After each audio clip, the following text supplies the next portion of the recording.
born into privilege, raised in a palace, but destined to rebel. Princess Louise, daughter of Queen Victoria, wasn't your typical royal.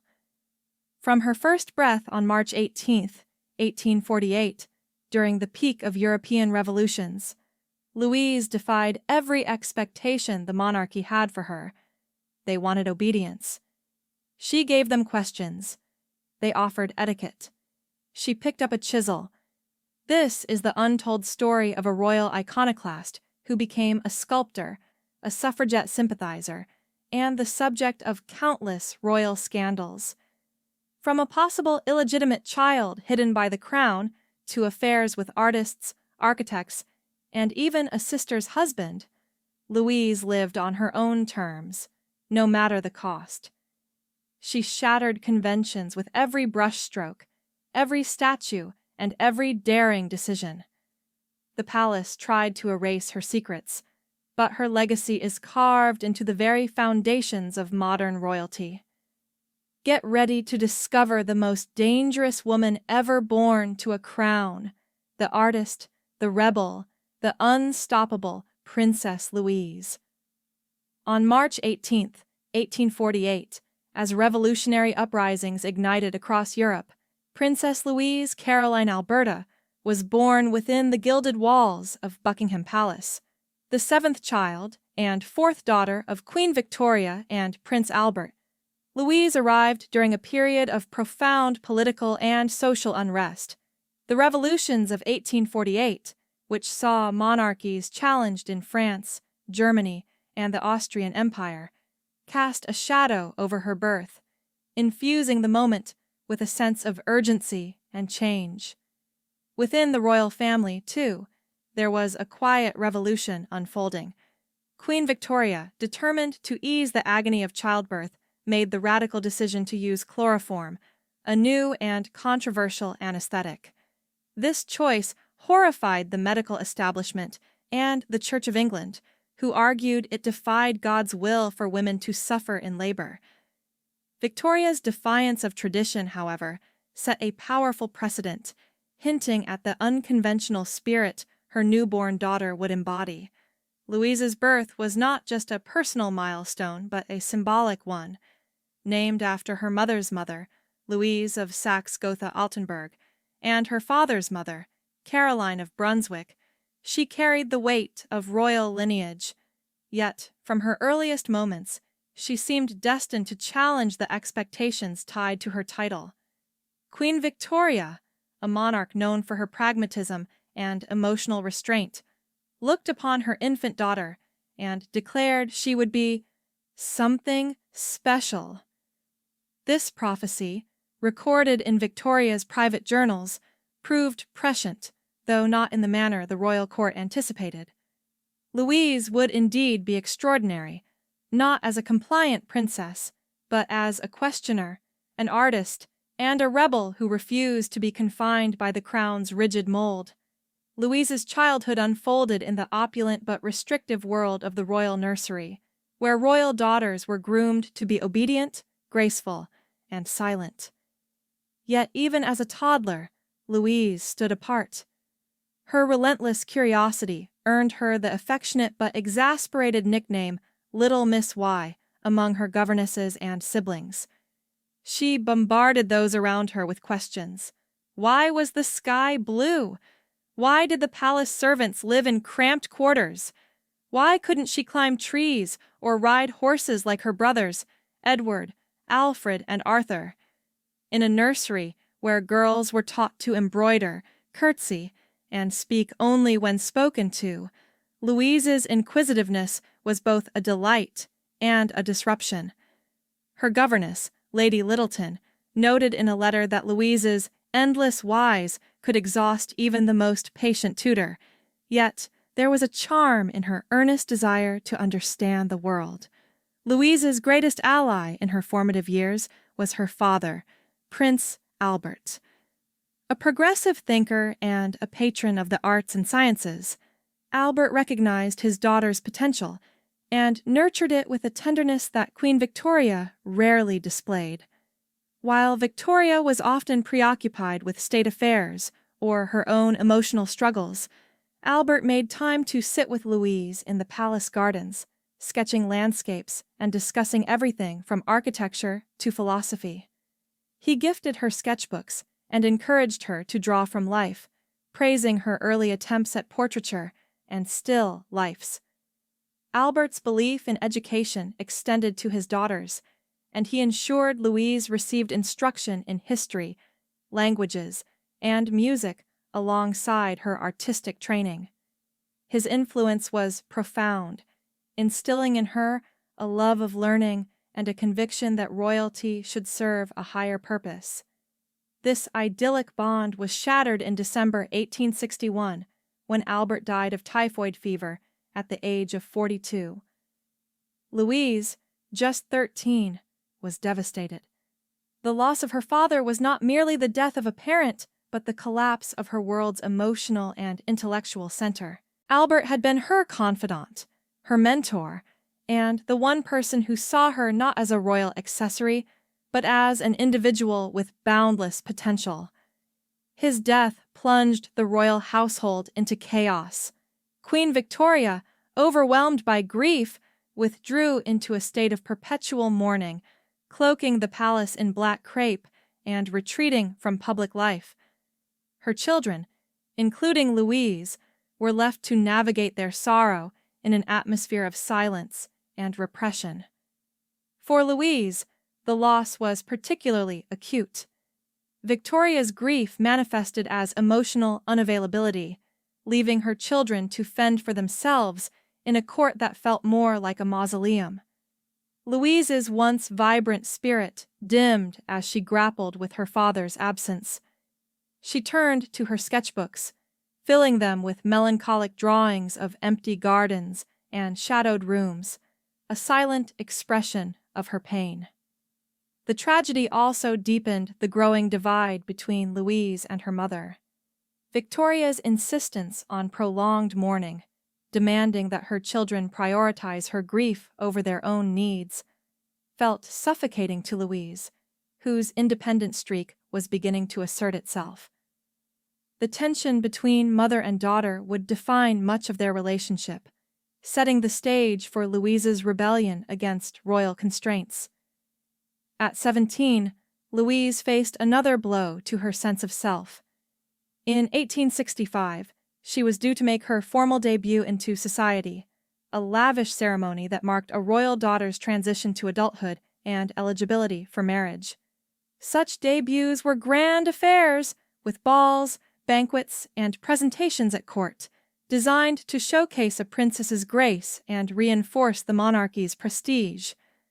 But Queen Victoria, still mired in mourning for Albert 4 years after his death, canceled Louise's debut. She declared that the family's grief took precedence, effectively denying Louise her moment in the spotlight. The decision was a public humiliation, signaling to the court and the nation that Louise's personal milestones were secondary to royal duty. For many royal daughters, such a slight might have crushed their spirit, but Louise refused to be diminished. Instead, she channeled her frustration into her passions, art, intellect, and a growing determination to forge her own path. She began to see the palace not as a home, but as a cage, its rules designed to stifle her individuality. Her defiance took root in small but significant acts, sneaking into the palace library to read forbidden books on philosophy and politics, sketching satirical portraits of stuffy courtiers, and quietly questioning the monarchy's relevance in a changing world. These acts, though private, were the seeds of a rebellion that would soon make her a public figure of fascination and controversy. In 1863, at the age of 15, Louise made history by enrolling at the National Art Training School in South Kensington, becoming the first British princess to attend a public institution. This decision was nothing short of revolutionary in the rigid Victorian era, where royal women were expected to pursue genteel hobbies like needlework or piano, not serious artistic careers. The art world, dominated by male professionals and steeped in elitism, was unprepared for a princess who demanded to be treated as a serious student. Louise's enrollment was a bold statement of her ambition and her refusal to be confined to the palace's drawing rooms. At the school, Louise studied under some of the era's most prominent artists, including sculptors like Joseph Edgar Boehm and painters like Edward Burne-Jones. She gravitated toward sculpture, a physically demanding and traditionally masculine art form that allowed her to work with marble and bronze. Her pieces were not delicate or decorative, but bold and expressive, often reflecting her interest in human emotion and social themes. She sculpted portraits of her family, allegorical figures, and public monuments, each piece a testament to her skill and her determination to be seen as a professional artist. Her talent was undeniable, and her work gained public recognition. One of her most celebrated sculptures, a towering bronze statue of Queen Victoria, was unveiled in 1893 in front of McGill University in Montreal. Its imposing presence, a symbol of both her artistic prowess and her complex relationship with her mother. Another notable work, a memorial to the Boer War, was erected in St. Paul's Cathedral, showcasing her ability to blend technical mastery with emotional depth. Yet her artistic career was not without controversy. For Queen Victoria's Golden Jubilee in 1887, Louise submitted a statue design anonymously to ensure it was judged on merit. When her work was selected, rumors spread that it was actually crafted by her mentor, Joseph Edgar Boehm. The whispers grew louder when Boehm died suddenly in 1890, collapsing in Louise's studio under scandalous circumstances. Palace staff reportedly found the pair in a compromising position, and though the exact nature of their relationship remains speculative, the incident fueled gossip about an affair. Whether true or not, the scandal solidified Louise's reputation as a figure who courted controversy as boldly as she pursued her art. Louise's romantic life was as unconventional as her artistic career, challenging the era's expectation that royal marriages serve as strategic alliances. In the 1860s, as European princes from minor duchies and distant kingdoms lined up to court her, Louise dismissed them with a wave of her hand. She had no interest in a loveless union designed to bolster dynastic ties. Instead, she sought passion, connection, and intellectual compatibility, qualities she found not in royalty but in men deemed unsuitable by the crown. Rumors of her early romances set tongues wagging. At 18, she was said to have fallen for Robinson Duckworth, a clergyman and tutor to her younger brother, Leopold. Queen Victoria, horrified by the prospect of her daughter loving a commoner, swiftly dismissed Duckworth. Later, whispers linked Louise to Edward Lutyens, a renowned architect, and Walter Stirling, another tutor.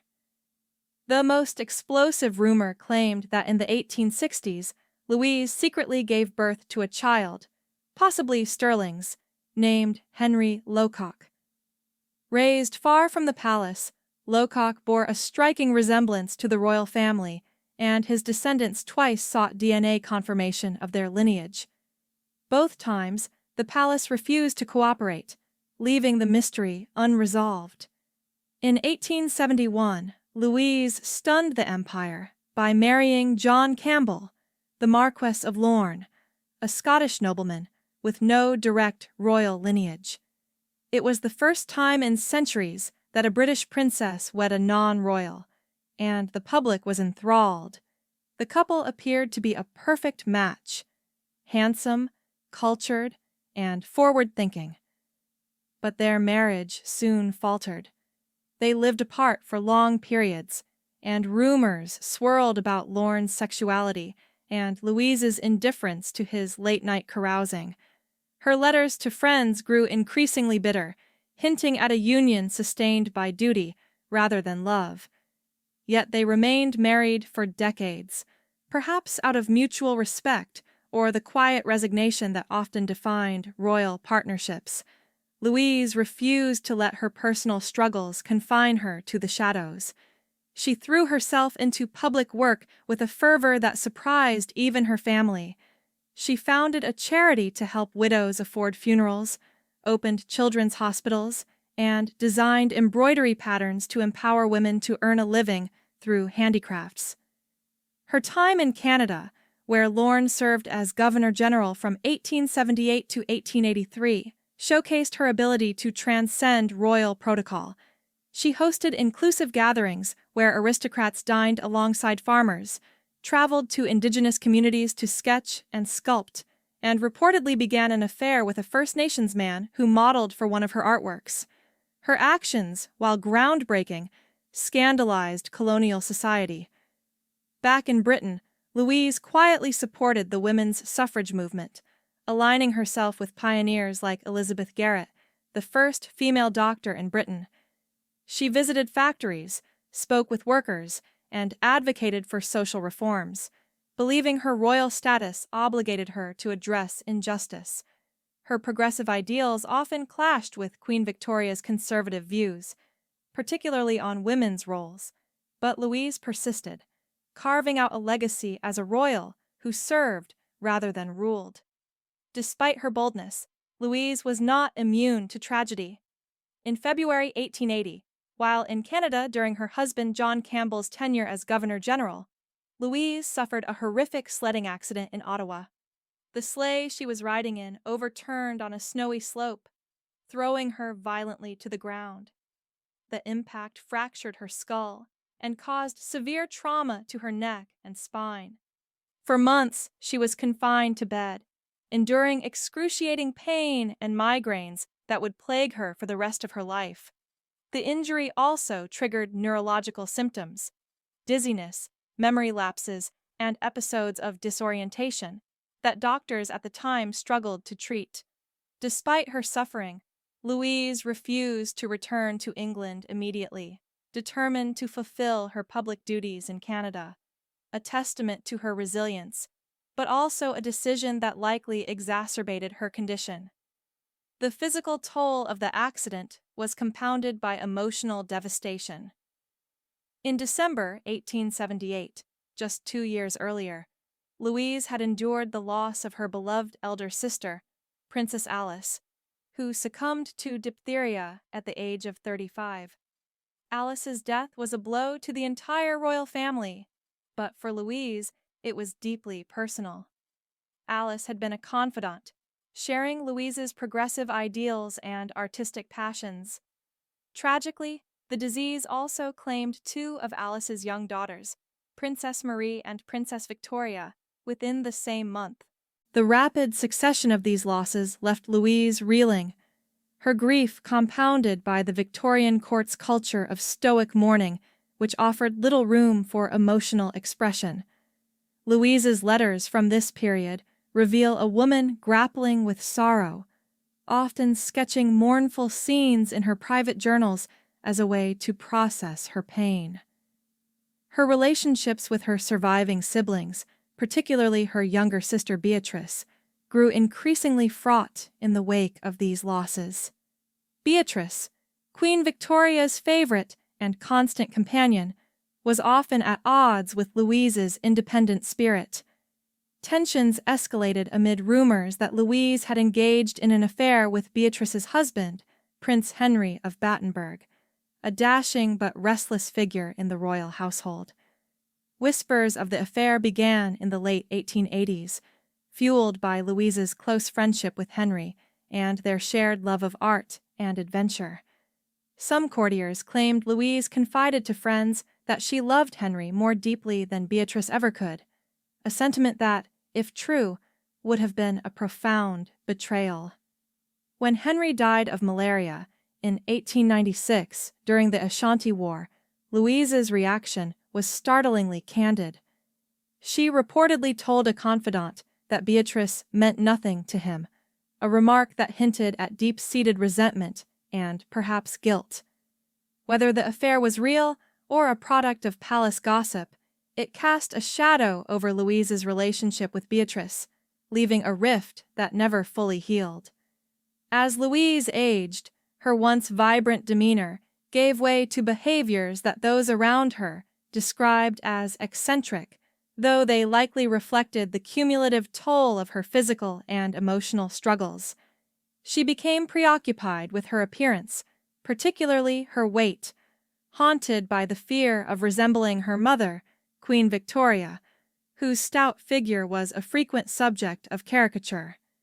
At state banquets, where lavish spreads were the norm, Louise might limit herself to a few Brussels sprouts or a single piece of fruit, explaining to startled guests that she refused to grow fat like Mama. This fixation on thinness, unusual for a royal of her era, may have been an attempt to assert control over a life that often felt dictated by others. Her gaunt appearance alarmed her family, who noted that she sometimes appeared frail, her once sparkling eyes shadowed by exhaustion. Louise also developed a secret smoking habit, a bold act of rebellion in an era when women, especially royals, were expected to eschew such vices. She kept her cigarettes hidden in her private apartments, lighting them only when she was certain Queen Victoria's disapproving gaze was absent. Victoria, who viewed smoking as unladylike and morally suspect, would have been horrified, and Louise's secrecy underscored the ongoing tension between her desire for autonomy and the constraints of her royal role. The act of smoking, like her sparse eating, was a small but deliberate defiance, a way to carve out a private self in a life under constant scrutiny. The death of her husband, John Campbell, the Marquis of Lorne, in May 1914, marked a turning point. Though their marriage had long been strained, marked by long separations, rumors of Lorne's homosexuality, and Louise's frustration with his late-night drinking, the loss left her unmoored. At 66, Louise sank into a deep depression, retreating from public life and suffering what her doctors described as a nervous collapse. Today, we might recognize this as a mental health crisis, possibly exacerbated by her chronic pain and unresolved grief. For months, she rarely left her rooms, her once prolific sketching and sculpting reduced to sporadic, melancholic doodles. Her siblings and friends worried that the fiery princess who had once defied an empire was fading into solitude. Despite her struggles, Louise never entirely lost her spark. In her final decades, she settled into Kensington Palace, where she became an enigmatic but cherished presence among the younger royals. To Princess Elizabeth, the future Queen Elizabeth II, and her sister, Princess Margaret, Louise was Auntie Palace, a nickname that captured her quirky charm. Now in her 70s and 80s, Louise delighted the young princesses with tales of her adventures. Some true, others embellished with a mischievous wink. She regaled them with stories of her Canadian travels, her artistic triumphs, and, in hushed tones, hints of long-dead lovers whose names she refused to divulge. Elizabeth, then a serious and curious child, was particularly captivated by Louise's irreverence, once recalling how her great-aunt would sneak a cigarette during tea and blow smoke rings to make her giggle. Louise's interactions with the young royals revealed a softer, more reflective side. She no longer sculpted grand statues or hosted radical gatherings, but she remained a storyteller, preserving her legacy through the memories she shared.